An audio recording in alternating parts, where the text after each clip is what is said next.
Muy buenas noches, mwiriwe neza amados bakundwa inshuti zanje hermanos, bene data aquí en bo ngaha la ciudad mu de gisagara Chiclayo. ca Chiclayo. Es para mí un privilegio grande Kuri jewe n'ihigwe estar con rikomeye ustedes aquí en el Perú, kuba ndi kumwe namwe en aha muri la ciudad de Peru mu Chiclayo, gisagara para ca compartir con Chiclayo ustedes unos kugira ngo momentos dusangire de compañerismo umwanya wo kuyaga alrededor del programa divino.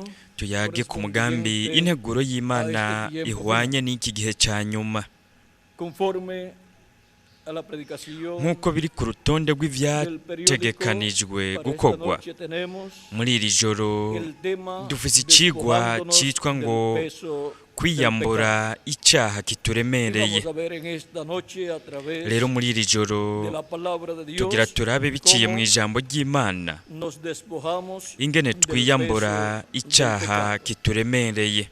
Dice San Pablo a los Pawulo Hebreos mutagatifu en el arabwira capítulo abaheburayo mu kigabane 12, ca 12 verso 1 al 2. kuva ku murongo wa mbere Por kugeza ku wa tanto, kabiri nosotros también, ati teniendo nuko alrededor natwe ko nuestro dukikijwe tan n'igifungu grande nube de c'ivyabona testigos, kingana gityo despojémonos de todo twiyambure peso ibituremera y del vyose pecado n'icaha gikunda que nos kutwizingira ko y vuba corramos con paciencia dusiganigwe la ivyo carrera twashizwe que imbere tenemos por twihanganye delante.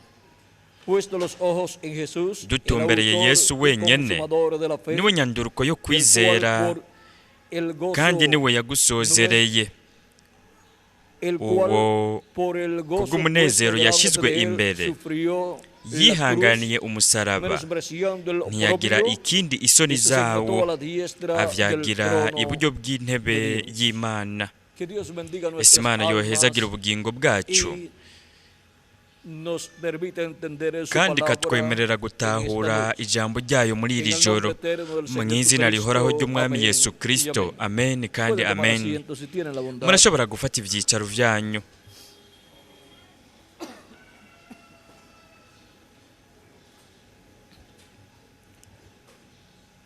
El ser humano, Umuntu cuando fue colocado en este planeta Tierra, igihe yashigwa kuri uyu mubumbe w'isi colocado en un cuerpo creado, yashizwe ari mu mubiri waremwe n'Imana iwukuye mu mukungugu wo pero ku antes de isi. venir al ser humano, Ariko imbere y'uko umuntu aza kuri uyu mubumbe w'isi mu mubiri w'inyama, él ya estaba en umuntu un cuerpo yari asanzwe espiritual, ariko araba mu mubiri w'impwemu, umubiri wa kimarayika. Ari wo mubiri yabayemwo ntituzi iminsi yawumazemwo, imyaka ibihumbi vy'imyaka canke amamiliyoni y'imyaka. Ubwo bwoko bw'umubiri w'impwemu canke wa kimarayika uwo abamarayika bafise, kandi muri uwo mubiri uwa mbere yabanje kuba muri uyo mubiri yabaye umukundo wacu umwami Yesu Kristo. Ni ubwoko bw'umubiri uw'Imana yiyerekeyemwo abavugishwa bo mu isezerano rya kera, kandi biciye muri uyu mubiri niwo Imana yavugishirizemo abavugishwa bo mu isezerano rya kera, kandi yamenyekanye ku izina rya marayika w'uhoraho. Uwo niwe yiyeretse umuvugishwa Mose, aramubwira ati ndi Imana ya Aburahamu na Isaka na Yakobo. Kandi Imana ya Aburahamu na Isaka na Yakobo, marayika w'uhoraho, yarabohoye ihanga ry'Abaheburayo. Rero Imana yari iri muri uyu mubiri wa Teofaniya wo mu buringanire bwa gatandatu, ari wo mubiri wa kimarayika wo mu buringanire bwa gatandatu.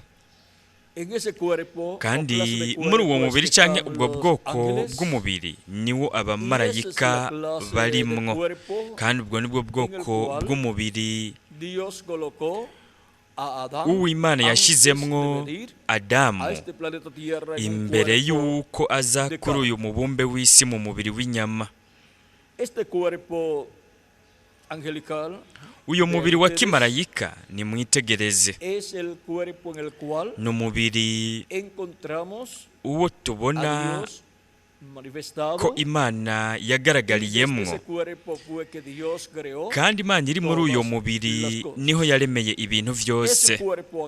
Uyo mubiri wa kimarayika w'Imana canke wa teofaniya w'Imana ni umubiri usa n'uyu mubiri wacu, ariko wo mu bundi buringanire. Kandi ivyo nivyo tubwirwa. Nk'akarorero mu itanguriro haravuga hati ubwa mbere na mbere Imana yaremye ijuru n'isi.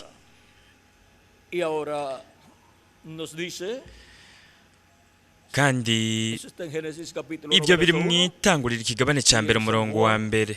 Muri Yohana mutagatifu naho ikigabane ca mbere umurongo wa mbere ukabandanya haravuga hati ubwa mbere na mbere jambo yariho, kandi jambo yahoranye n'Imana, kandi uwo jambo yari Imana. Uwo yahoranye n'Imana ubwa mbere na mbere. Vyose vyaremwe nawe, mu vyaremwe vyose nta kintu na kimwe kitaremwe nawe.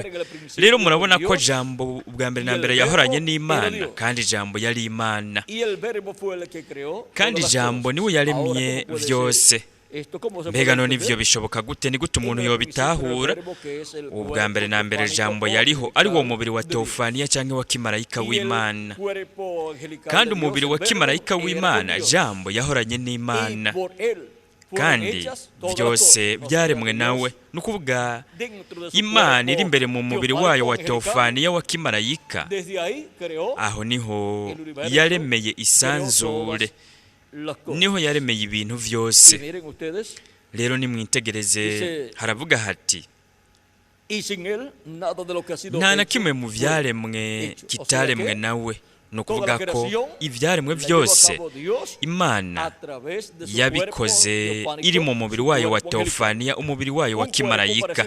Ni umubiri usa n'uyu mubiri wacu, ariko wo mu bundi buringanire. Nukuvuga ko uwaremye ibintu vyose, isanzure ryose, ni umuntu wo mu bundi buringanire yitwa marayika w'Uhoraho canke marayika w'isezerano, ari Imana yonyene ubwayo iri mu mubiri wayo wa teofaniya, nukuvuga umubiri wa kimarayika. Uko niko Imana yiyereka abavugishwa benshi. Yariyeretse Aburahamu, imwiyereka nka Melikisedeki, hama imwiyereka nka Elohimu. Yariyeretse na Yakobo, imwiyereka nk'umumarayika yaniganye na Yakobo, ari we yahinduriye izina Yakobo igihe yamuhezagira. Kandi yariyeretse na Manowa, se wa Samusoni. Manowa rero yifuje kumenya izina rya marayika w'Uhoraho, ariko uwo mumarayika ntiyamumenyesheje izina ryiwe. Manowa yaciye abwira umugore wiwe ati nta kabuza turapfuye, kuko tubonye Imana imbona nkubone. Bari babonye Imana imbona nkubone iri mu mubiri wa teofaniya w'Imana. Uko niko vyagiye biragenda mu isezerano rya kera, igihe Imana yiyereka abantu mu ubwo buryo buboneka imeze nk'umuntu, ariko wo mu bundi buringanire. Uko niko kandi Imana yiyeretse umuvugishwa Mose. Ariko nimwitegereze naho ibintu bimeze uko, Bibiliya ibandanya ivuga ko ata muntu n'umwe yigeze kubona Imana na rimwe. Kubera iki? Kuko ico babonye ni umubiri wa teofaniya w'Imana, ariko ntibabonye uwabari imbere muri uyo mubiri wa teofaniya. Rero tubandanye dusoma ico hatubwira ngaha. Haravuga hati muri we harimwo ubugingo, kandi ubwo bugingo bwari umuco w'abantu. Uwo muco wakira mu mwiza, ariko umwiza ntiwo wakiriye. Haje umuntu yatumwe n'Imana, izina ryiwe ni Yohana, no kuvuga Yohana Umubatizi. Uwo yazanywe no kuba igishinga ntahe ngo ashingire intahe umuco, kugira ngo bose bizere kubwiwe. Uwo si we wa muco, ariko kwari ugushingira intahe umuco w'ukuri wakira umuntu wese wari kuraza muri iyi si. Ni ukuvuga uwo muco w'ukuri jambo wahoranye n'Imana, akaba yari Imana, yari mu isi, kandi isi yaremwe nawe, ariko isi ntiyamumenya. Yaje mu vyiwe, ariko abiwe ntibamwakiriye. No kuvuga ihanga ry'Abaheburayo, ariko abamwakiriye bose, abizeye izina ryiwe, yabahaye ububasha bwo gucika abana b'Imana. Nibo batavyawe n'amaraso canke no kwifuza k'umubiri cyangwa ukwifuza k'umugabo ariko babyawe n'Imana. Aha naho haravuga hati kandi uwo jambo yihaye umubiri abana natwe, twitegereza ubwiza bwiwe n'ubwiza bumeze nk'ubw'umwana w'ikinege ava kwa se yuzuye ubuntu n'ukuri. kandi igihe jambo yiha umubiri habaye iki? Twamumenye ku izina rya Yesu. Jambo yambaye umubiri ni umukundi wacu Mwami Yesu Kristo, kandi jambo yahoranye n'Imana, kandi jambo yari Imana. Imana yigize umubiri. Pawulo mutagatifu muri Timoteyo wa mbere ikigabane cya 3 umurongo wa 16 avuga uku gukurikira. Nimwitegereze amajambo ya Pawulo mutagatifu, aravuga ati ntawe uhakana yuko ibanga ryo kubaha Imana ridahambaye cyane n'iri umwe yerekanywe afise umubiri. Mbega Imana yagaragaye gute? Iri mu mubiri. Ivyo vyabaye igihe Imana iri mu mubiri wayo wa Teofaniya witwa Jambo, igihe yigira umubiri ikaba hagati mu ihanga ry'Abaheburayo, kandi umubiri wayo ufadika wamenyekanye ku izina rya Yesu. Akaboneka ko ari umugororotsi mu mpwemu, akabonwa n'abamarayika, akamenyekanishwa mu banyamahanga, akizerwa mu isi, akaduzwa agahabwa ubwiza. Rero murabona ko iri ari ibanga rikomeye cyane ry'Imana igaragariye mu mubiri w'umuntu muri Yesu w'i Nazareti. Icyo nicyo gituma umuvugishwa n'Imana Yesaya mu kigabane c'indwi, igihe yavuga ku kuza kwa Mesiya, ikigabane c'indwi umurongo wa 14, yavuze ati nicyo gitumye Uhoraho ubwiwe agira abihera ikimenyamenya. Raba inkumi zosama inda ivyare umwana w'umuhungu, izomwita Imanueli. Kandi Imanueli risobanurwa ngo Imana iri kumwe natwe. Yari Imana yururutse hagati mu bwoko bw'ibiremwa abantu, imeze nk'umuntu, kuko Imana yaremye umuntu mu ishusho n'akameremere vyayo. Rero ikintu gisa n'Imana cyane n'umuntu, ikiremwa muntu, kandi n'ikintu gisa cyane n'ikiremwa muntu ni Imana. Imana rero yahaye ikiremwa muntu ishusho y'Imana. Imana rero iyo ije hagati mu bwoko bw'ibiremwa abantu, iri mu mubiri, iza imeze nk'umuntu, ntiza imeze nk'igikoko, kuko ibikoko ntivyaremwe mu ishusho n'akameremere vy'Imana, waremwe gutyo n'umuntu.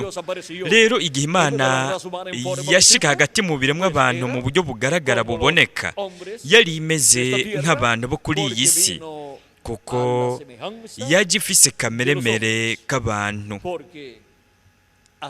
Kuko uko niko Imana yabitegekanije uhereye isi itararemwa.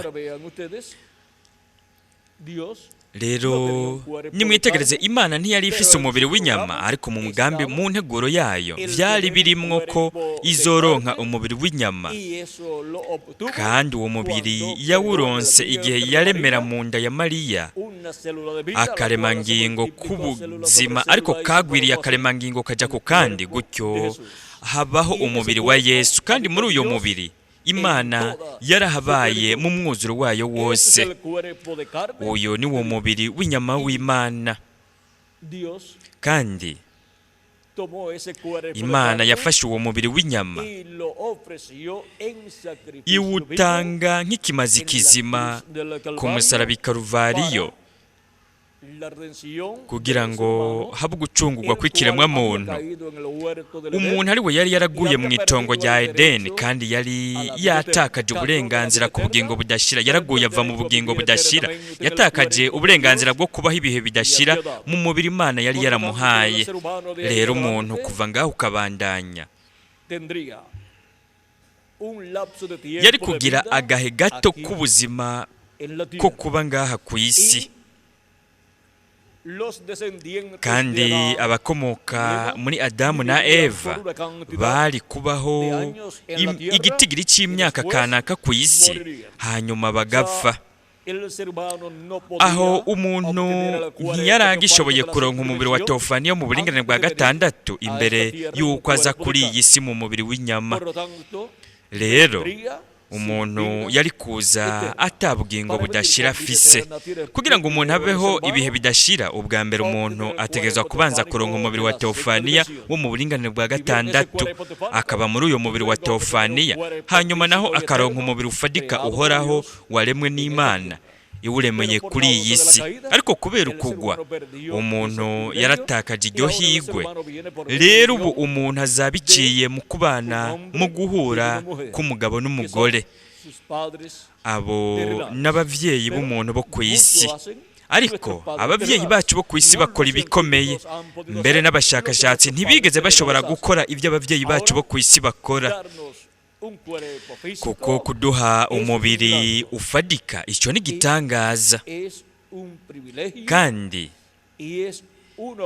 nibakwe kandi nihigwe rimwe rudende Imana iduha twebwe kuza muri iyi mibiri iva ibora imara igihe gito, kugira ngo duhure n'ubugingo budashira, ari bwo Yesu Kristo umukiza wacu. Kandi we biciye mu kimazi cyatangiwe ku musaraba i Karuvariyo, yararishe ikiguzi cy'ubucunguzi. Kandi we kubera yari uwudapfa aje mu mubiri w'umuntu, yaravuze ati nta n'umwe ashobora kunyaka ubugingo bwanjye, ndabutanga ndavyigombeye, nkongera nkanabwisubiza. We vyongeye yaravuze ati y'agatete k'ingano kataguye mu ivu ngo gapfe kagumaho ari konyene. N'ukuvuga ko Yesu Kristo agatete k'ingano, umwana w'umuntu, yari kubandanya ariko araba mu mubiri wiwe ufadika ibihe bidashira. Ariko ibindi biremwa bantu basigaye bo bari gupfa. We yari kugumaho ari wenyene. Yesu Kristo niwe yari kugumaho ariko arabaho ibihe bidashira. Ariko yaravuze ati y'agatete k'ingano kavuye mu ivu kagapfa gahunda kama imbuto nyinshi. No kuvuga abana benshi b'abahungu n'abakobwa b'Imana bafite ubugingo budashira. Icyo nicyo gituma igihe Kristo yapfira ku musaraba i Karuvariyo, we yishyize ku ibyaha byacu, gutyo yigira uwupfa, araheza apfa ku bw'ibyaha byacu. Icyo nicyo gituma yategerejwe kuja ikuzimu mu gishingo cyacu, mu kibanza cyacu, kugira ngo twebwe dushobore kubaho ibihe bidashira, ntidutegerezwe kuja ikuzimu. Rero nimwitegereze mu cete cya Petero mutagatifu, haratubwira ikintu kimwe ku vyabaye igihe Yesu yapfa. Haravuga muri Petero wa mbere ikigabane cya 3 umurongo wa 18 ukabandanya, haravuga hati kuko na Kristo yababajwe rimwe ahogwa ivyaha, umugororotsi yababarijwe abagabitanya, kugira ngo adushikirize Imana. Ni kubera ki Kristo yababajwe agapfira ku musaraba i Karuvariyo? Kugira ngo adushikirize Imana, kugira ngo atwuzuza tunywanishe n'Imana. Yishwe umubiri, nukuvuga icyapfuye n'umubiri wiwe ufadika, ariko yahinduwe muzima mu buryo bw'impwemu. Yahinduwe muzima mu mubiri wiwe wa teofaniya, ariyo mpwemu. Nibwo yagiyemo abarira impwemu ziri mu ibohero ijambo ry'Imana, nizo z'abatumviye Imana kera, hamwe ukwihangana kwayo kwari kukirorereye mu minsi ya Nowa, bwa bwato bukibazwa. Muri bwo harokokeye abantu bakeya bashika 8 bakirijwe mu mazi. Rero murabona igihe Yesu Kristo yapfa, hapfuye gusa umubiri wiwe ufadika, ariko we yabandanije ariko arabaho mu mubiri wiwe wa teofaniya, ari wo mubiri usa n'uyu mubiri wacu, ariko wo mu bundi buringanire, wo mu buringanire bwa 6. Kandi ari muri uyo mubiri we yaramanutse mu buringanire bwa 5 ikuzimu, araheza abwira ubutumwa impwemu ziri mu ibohero z'abatumviye mu gihe cya Nowa, ni ukuvuga abantu batumviye batizeye ubutumwa bwa Nowa.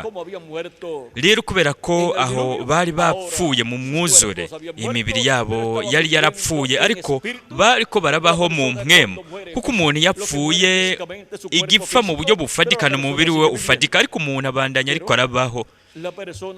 Ariko umuntu aja mu buringanire bwa gatanu, ariho ikuzimu.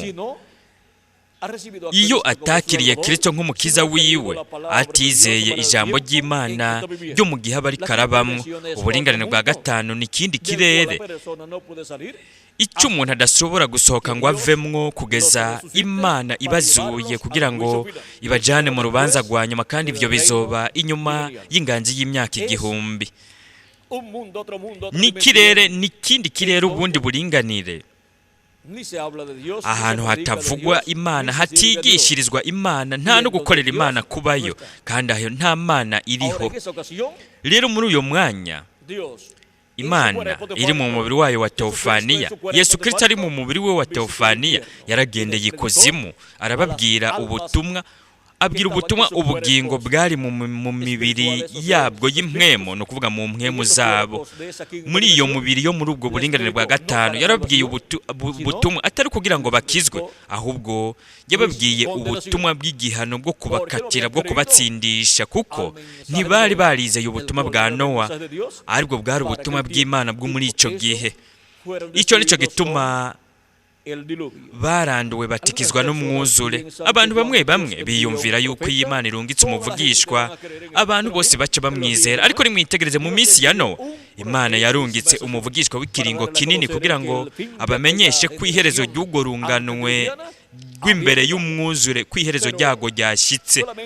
Ariko abantu 8 gusa, Nowa, umugore wiwe, abahungu biwe 3 n'abakazana biwe 3, nibo bizeye barinjira mu bwato, kandi abo ni nabo bakoze mu kubazwa k'ubwo bwato, hamwe n'uwundi mubaji kanaka uwo Nowa yoba yarahemvye, yararishe, yarahaye ingero. Rero turashobora kubona ko iyi Imana irungitse umuvugishwa mukuru, ari wo muvugishwa w'ikiringo kinini nka Nowa. Abantu bose ntibategerezwa kumwizera, hizera gusa aba basanzwe ari ab'Imana. Uw'Imana yumva ijwi ry'Imana, intama zanje zumva ijwi ryanje zikankurikira.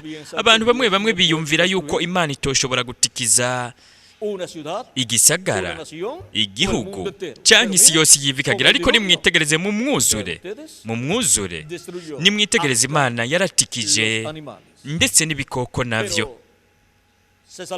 ariko harakize Nowa n'umuryango wiwe, kuko Imana ntirandurana umugororotsi n'umunyabyaha.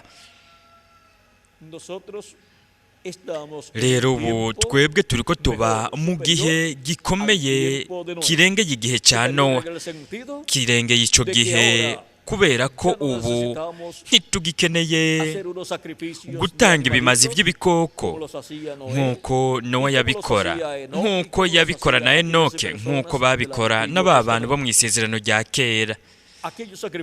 Ibyo bimazi byarakora, byari bifise agaciro imbere y'Imana kubera intumbero imwe gusa, kubera ko byashushanya ikimazi cya Kristo cyo ku musaraba i Karuvariyo. Nta yindi mvo n'imwe yatuma bigira agaciro. Ibimazi byose byashinzwe n'Imana ikabigera ihanga ry'Abaheburayo, byashushanya ikimazi cya Kristo cyo ku musaraba i Karuvariyo. Icyo nicyo gituma buri mwaka ihanga ry'Abaheburayo batanga ibimazi, kandi mu kwezi kw'indwi, umunsi w'icumi w'ukwezi kw'indwi, baratanga ikimazi cy'impongano, aho bafata isuguru zibiri, imwe igatangwa kw'ikimazi ikimazi cy'impongano. Yari ikimazi cy'impongano.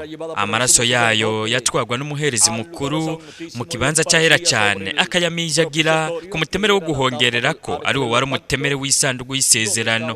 Aho haba hari abakerubi babiri b'izahabu, kandi ku uwo mutemere wo guhongerera ko aho haba hari kugaragara ko Imana mu mucyo wa Shekina, wa mucyo nyene wari wariyeretse Mose, wari warabohoye ihanga ry'Abaheburayo ukabarongora ukabacisha mu bugaragwa. Uwo mucyo waburi ku mutemere wo guhongerera ko. Aho rero niho umuherezi mukuru yaza akahamijagira akoresheje urutoki rwiwe, akamijagira inshuro ndwi, akahamijagira amaraso y'impongano y'isuguru. Kandi byongeye yarazana icotero akagisukamwo imibavu mu ico cotero kiriko cakamwo umuriro. Nuko iyo mibavu ihiye hakaduga igicu c'umwotsi w'imibavu. Uwo mwotsi ugatwikira intebe yo guhongerera ko yose. Aho haba hari amasengesho y'abantu bose, kandi imbabazi z'Imana zaraheza zigashika ku muherezi mukuru no ku ihanga ry'Abaheburayo. Hanyuma umuherezi mukuru yarasohoka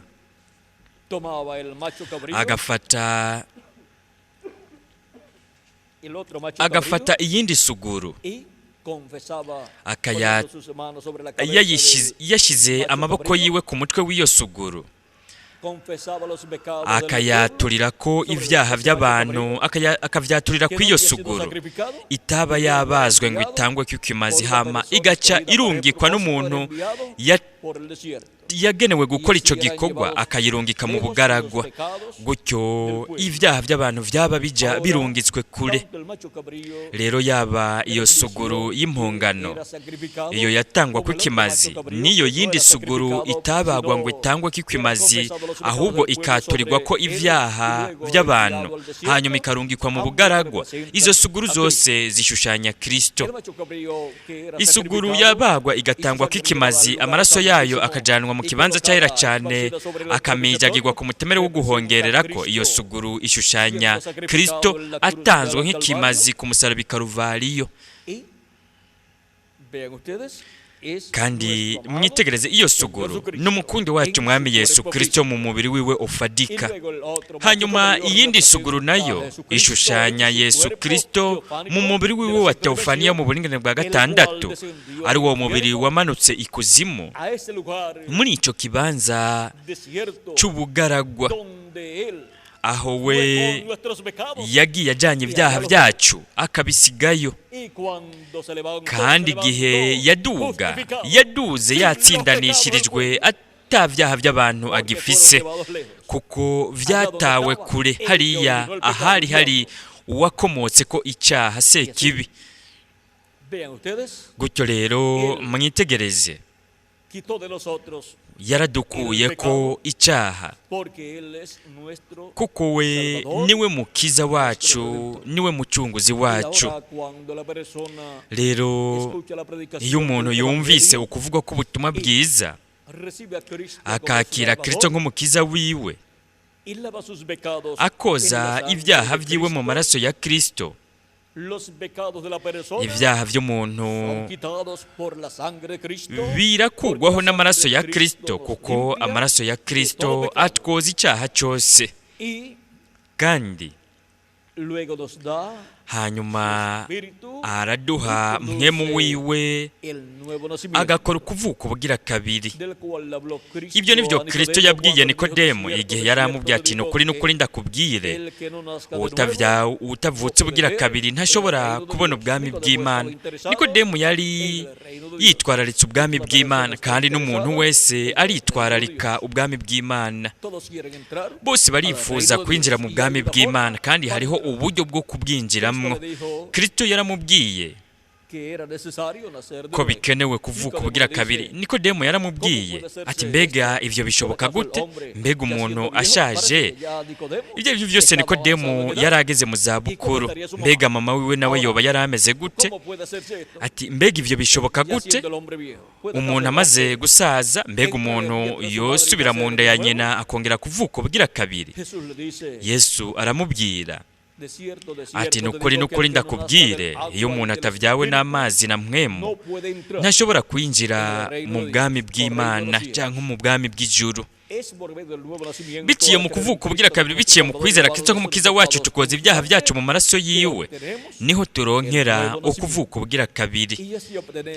Kandi gutyo turonka umubiri wa teofaniya, impwemu ya teofaniya yo mu buringanire bwa gatandatu.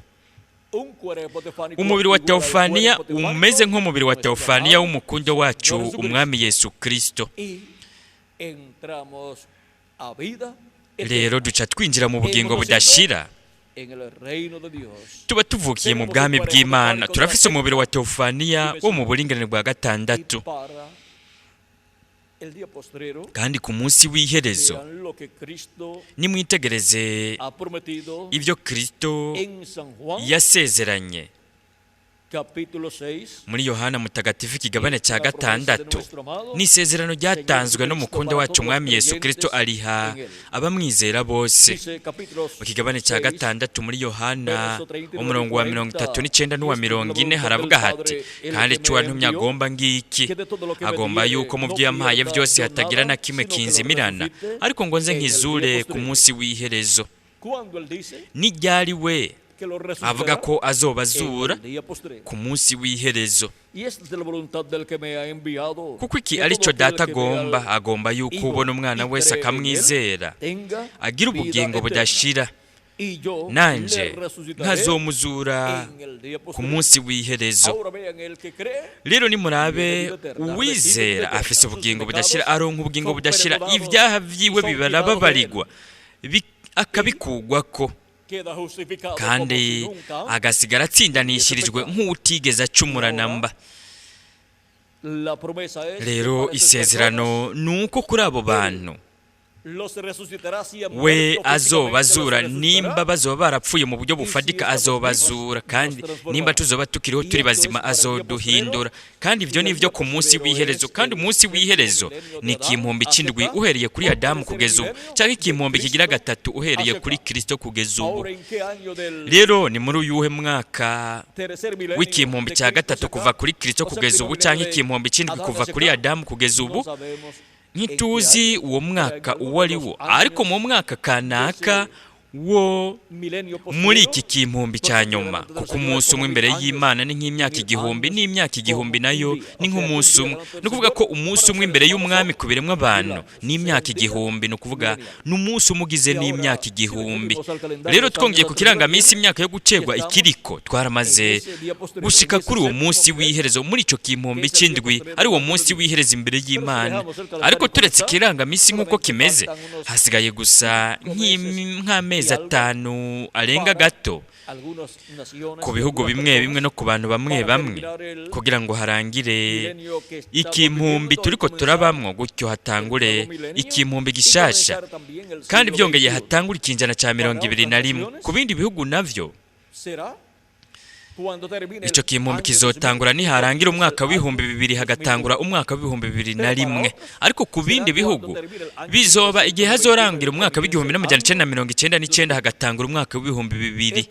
Ibyo bimeze uko kubera ko abantu bamwe baharura umwaka ku kirangaminsi, baharura bahereye ku mwaka w'ubusa ukabandanya, bagahera igihe Yesu yavukiye. Abandi nabo bagaharura bahereye ku mwaka wa rimwe uhereye igihe umukundo wacu umwami Yesu Kristo yavuka. Ariko twongeye ku kirangaminsi imyaka yo gucegwa ikiriko, haheze igihe turi muri uyo munsi w'iherezo, aricyo kimpumbi cya nyuma. Ni ukuvuga ikimpumbi c'indwi kuva kuri Adamu kugeza ubu, n'ikimpumbi cya gatatu kuva kuri Kristo kugeza ubu. Ariko mbega ni mu mwaka uwuhe wo muri iki kimpumbi c'iherezo, aho we azozurira abapfuye bizeye Kristo akaduhindura natwe? Uwo mwaka ntituwuzi, ariko turazi ko we yasezeranye ko haba umuhamagaro, azotuma abamarayika biwe n'ijuru rirenga ry'inzamba bakoranya abatoranijwe biwe. Matayo ikigabane ca 24 umurongo wa 31.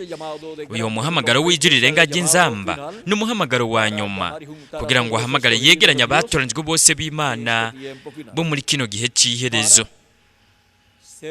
kugira ngo dutegurwe duhindugwe twebwe abariho turi bazima, kandi hagize uwugenda imbere nta ngorane n'imwe ihari, azozuka ari mu mubiri mushasha, kandi abapfuye bizeye Kristo nibazuka, ibyo bizoba igihe hazoba hamaze kuzura igitigiri cy'abatoranijwe n'Imana, hamaze guhamagagwa no kwegeranirizwa imbere mu mubiri w'ibanga w'Umwami Yesu Kristo, ariryo shengero ry'Umwami Yesu Kristo.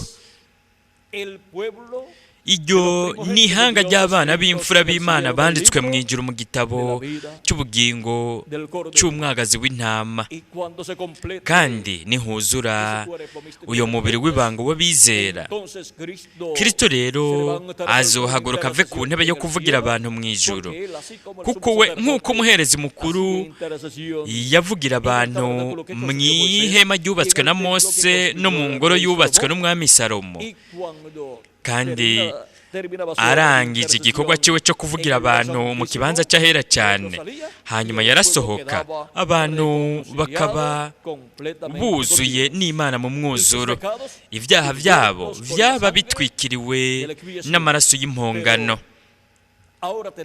Ariko ubu dufise impongano itunganye, ariyo mpongano ya Kristo. Rero ntihagikenewe ko imyaka yose tuguma dutanga ikimazi cy'ibyaha. Kristo yaratanze icyo kimazi, kandi yarinjiye mu kibanza cyahera cyane cy'ingoro yo mu ijuru, kandi aho niho yagumye ari, ariko aratuvugira nk'umuherezi mukuru, kuko we n'umuherezi mukuru Melikisedeki, umuherezi mukuru wo mu ngoro yo mu ijuru. Ibyo byose byashushanyirijwe mu ngoro yo ku isi Mose yubatse, n'ingoro yo ku isi yubatswe na Salomo, kandi byashushanyirijwe no mu rutonde rw'ubuhereji rwa Lewi. Muri rwo Aroni yabaye uwa mbere mu baherezi bakuru. Ubwo buhereji bukuru bwose n'ishusho n'urugero bishushanya ubuhereji bukuru bwo mu ngoro yo mu ijuru, ubuhereji bukuru bwa Melikisedeki. Rero ubu ntitugikeneye ingoro yo ku isi.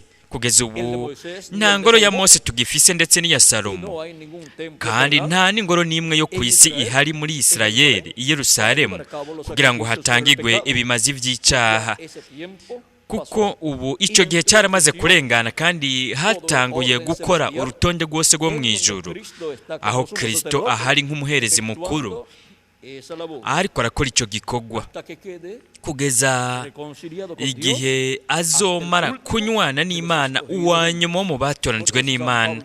Nicyo gituma Pawulo avuga ati nimwuzure n'Imana uyu munsi, kandi ibyo biba biciye mu kimazi cya Yesu Kristo, umukiza wacu.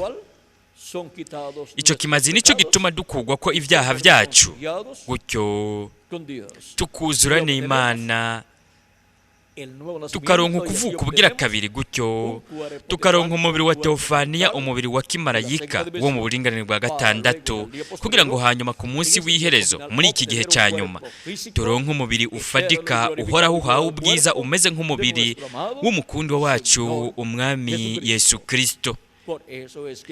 Icyo nicyo gituma Kristo yaje mu myaka 2000 iheze kuri uyu mubumbe w'isi, yaje azanywe n'imvo izwi neza, kandi iyo mvo yarayishikije, yarayikoze,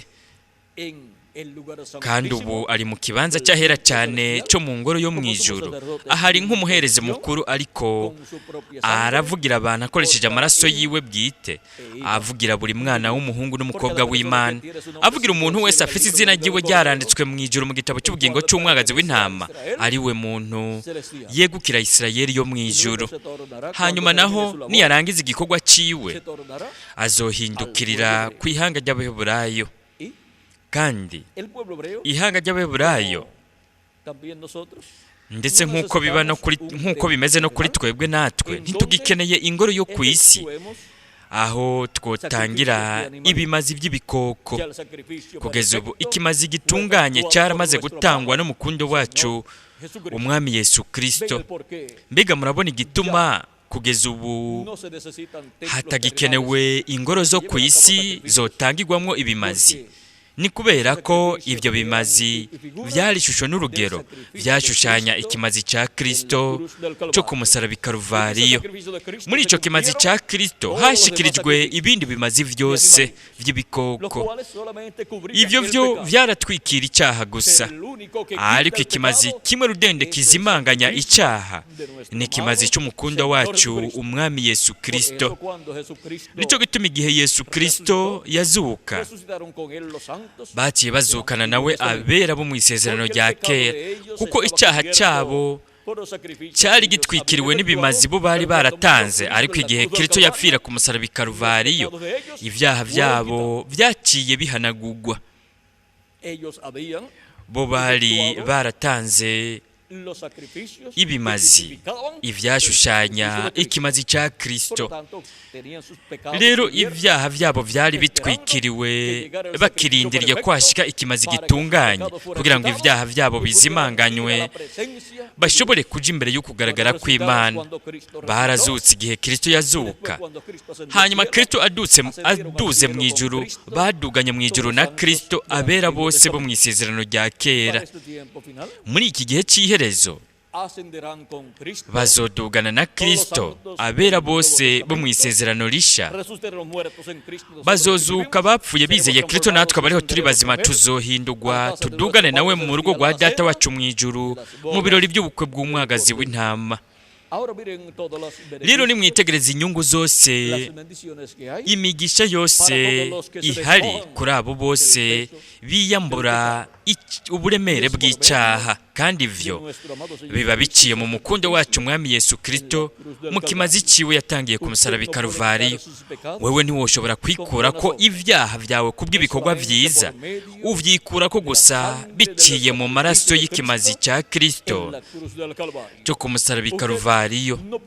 Wewe ntiwoshobora kwivyara wewe nyene ubwawe ngo wivyare gushasha, nk'uko Nikodemu yabibajije ati mbega vyogenda gute umuntu ashaje yosubira mu nda ya nyina akavuka gushasha? Murabona, we yavyiyumviriye mu buryo bwa kimuntu, ariko ntivyari vyo mu buryo bwa kimuntu, vyari vyo mu buryo bw'Imana.